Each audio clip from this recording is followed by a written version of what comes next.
मैं भारत को भारतीयता की मान्यता के आधार पर फिर से खड़ा करना चाहता हूं, उस काम में लगा हूं। कौन सा गीत था वो? हिंदुस्तान में ब्रिटेन के लोगों के समर्थक बहुत बड़ी संख्या में रहे, और ना सिर्फ ब्रिटेन के समर्थक रहे बल्कि अंग्रेजों के तलवे चाटने वाले घराने इस देश में रहे। अंग्रेजों की जी हजूरी करने वाले घराने इस देश में रहे, और जिन खानदानों ने अंग्रेजों के जितने ज्यादा तलवे चाटे, उन्हीं खानदानों का नाम इस देश में गर्व से लेते हैं लोग। जो अंग्रेजों के सबसे ज्यादा पिट्ठू बनकर रहे, जो अंग्रेजों के चरणों में साष्टांग बिछ जाते थे, ऐसे ही लोगों को इस देश के इतिहास में पढ़ाया जाता है। और ऐसा ही एक खानदान था जो अंग्रेजों की गुलामी में आकंठ डूबा हुआ था। उस खानदान का नाम था टैगोर खानदान। और उस टैगोर खानदान का एक व्यक्ति था जिसका नाम था रविंद्रनाथ टैगोर। उस रविंद्रनाथ टैगोर ने जॉर्ज पंचम के स्वागत के लिए एक गीत लिख दिया था। और ना सिर्फ उस आदमी ने वो गीत लिखा, बल्कि कलकत्ता में जब जॉर्ज पंचम पहुंचा और उस भरी सभा में जहां लाखों लोग उपस्थित थे, हिंदुस्तान की गुलामी का गीत गाया गया और ब्रिटेन के राजा का सम्मान किया गया। और यह काम रविंद्रनाथ टैगोर ने अपने मुंह से किया। और वो गीत कौन सा था जो रविंद्रनाथ टैगोर ने इंग्लैंड के राजा की स्तुति का गान करते हुए लिखा था? वो गीत वही है जिसको आप कहते हैं जनगण मन अधिनायक जय हे भारत भाग्य विधाता। बहुत शर्म आती है मेरे जैसे आदमी को जब वो गीत गाने के लिए कोई मुझे कहता है कि ये गाओ। क्यों गाएं उस गीत को? रविन्द्रनाथ टैगोर तो चापलूसी करते थे अंग्रेजों की, रविन्द्रनाथ टैगोर तो चाटुकार थे अंग्रेजों के, और रविन्द्रनाथ टैगोर तो साइकोफेंट थे अंग्रेजों के। इसलिए उन्होंने अंग्रेजों के राजा के सम्मान में वो गीत लिखा था।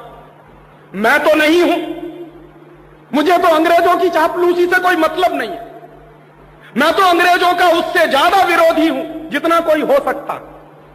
लेकिन मेरे आजाद देश में उस गीत को बार बार गवाया जाए, यह मेरा राष्ट्रीय अपमान का प्रश्न है। और जिस गीत को अंग्रेजों के राजा जॉर्ज पंचम के स्वागत में गाया था रविन्द्रनाथ टैगोर ने, वही गीत 5 दिन पहले दिल्ली के एयरपोर्ट पर गाया गया महारानी के सम्मान में। आपने कभी ध्यान दिया है उस गीत के शब्द क्या हैं और उन शब्दों का मतलब क्या है? जनगण मन अधिनायक जय हे, हिंदुस्तान की जनता के मनों के अधिनायक तुम्हारी जय हो, यह मतलब है। जनगण मन अधिनायक जय है माने जॉर्ज पंचम, तुम हिंदुस्तान की जनता के मनों के, जनता के गणों के अधिनायक हो, सुपर बॉस हो, इसलिए तुम्हारी जय हो। यह रविन्द्रनाथ टैगोर गा रहे हैं। भला इससे ज्यादा चाटुकारिता का दूसरा कोई प्रमाण मिल सकता? इससे ज्यादा साइकोफेंसी का दूसरा कोई प्रमाण आपको मिल सकता? और दूसरी लाइन है जनगण मन अधिनायक जय है, भारत भाग्य विधाता, माने तुम भारत के भाग्य विधाता हो, माने हमारा भाग्य तुम लिख रहे हो। यह तो कोई भगवान से भी नहीं कहता है। लेकिन रविन्द्रनाथ टैगोर ने तो हिंदुस्तान के साम्राज्यवादी राजा का प्रतीक जो जॉर्ज पंचम था, उसको भगवान से भी ऊपर रख दिया था कि तुम तो भारत के भाग्य विधाता हो। पंजाब सिंध गुजरात मराठा, द्राविड़ उत्कल बंग, विंध्य हिमाचल यमुना जंगा, उच्छल जलधि तिरंग, तब शुभ नामे जागे, तब शुभ आशीष मांगे। माने पंजाब, सिंध, गुजरात, मराठा, द्राविड़, उत्कल, बंग, ये सारा हिंदुस्तानी इलाका तुम्हारे लिए आशीष मांग रहा है, तब शुभ आशीष मांगे। तुम्हारी भलाई की प्रार्थना कर रहा है, ये पूरा हिंदुस्तान जो अंग्रेजों की गुलामी में सिसक रहा था, उसको रविन्द्रनाथ टैगोर लिख रहे हैं कि ये सारा का सारा हिंदुस्तान तुम्हारे लिए आशीष मांग रहा है। तब शुभ आशीष मांगे, और वो सारी की सारी आशीष हम तुमको दे रहे हैं अपनी तरफ से। और अंत में जनगण मंगलदायक जय है भारत भाग्य विधाता, वही भारत के भाग्य विधाता तुम्हारा मंगल हो, तुम्हारा कल्याण हो। माने जो हमको गुलाम बनाने के लिए आए हैं, उनकी चाटुकारिता में कोई आदमी कितना बिच सकता है, इसका यह निकृष्ट नमूना है। और अंत में वो कह रहे हैं कि जय है जय है जय है, माने तुम्हारी ही जय है, तुम्हारी ही जय है, तुम्हारी ही जय है। ऐसा गुलामी का प्रतीक गीत ये गुलामी के दिनों में गाया गया एक ऐसे हिंदुस्तानी की तरफ से जिसको शायद आप बड़े श्रद्धा की नजर से देखते हैं। और ये गीत जब गा दिया था उन्होंने और चरणों में बिछ गए थे रविंद्रनाथ टैगोर, तब अंग्रेजों ने उनको नोबेल प्राइज दिलवा दिया था पुरस्कार के रूप में। रविंद्रनाथ टैगोर को ऐसे ही नोबेल प्राइज नहीं मिला था। अंग्रेजों ने कुछ नियम बनाए थे, कुछ परंपराएं बनाई थी, और अंग्रेजों के नियम क्या थे? जो अंग्रेजों की जितनी ज्यादा चाटुकारिता करे, जो अंग्रेजों के जितने ज्यादा पैर चाटे, उसी को अंग्रेजी सरकार राय बहादुर का खिताब देती थी। उसी को अंग्रेजी सरकार हिंदुस्तान में और इंग्लैंड में नाइटहुड की पदवियां दिया करती थी। ऐसे ही लोगों को अंग्रेजों की तरफ से इनाम मिलते थे, क्योंकि वो अंग्रेजों के चरण चाटते थे और हिंदुस्तान को गालियां देते थे। और ऐसे चरण चाटू लोग आपने नाम सुना है, हिंदुस्तान के राजाओं के दरबार में कुछ चारण और भाट हुआ करते थे। वो चारण और भाट क्या करते थे?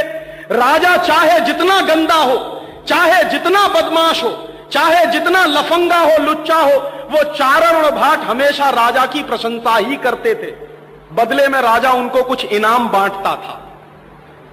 ऐसे चारण भाटों का खानदान है ये टैगोर खानदान, जिन्होंने ये गीत लिखा है। और मेरा अंदर से रोम रोम कांप जाता है जब कोई मुझे कहता है कि राजीव भाई जनगण मन गाइए। क्यों गाएं? हिंदुस्तान का गीत नहीं है जनगण मन अधिनायक जय। हिंदुस्तान का गीत तो वंदे मातरम रहा है।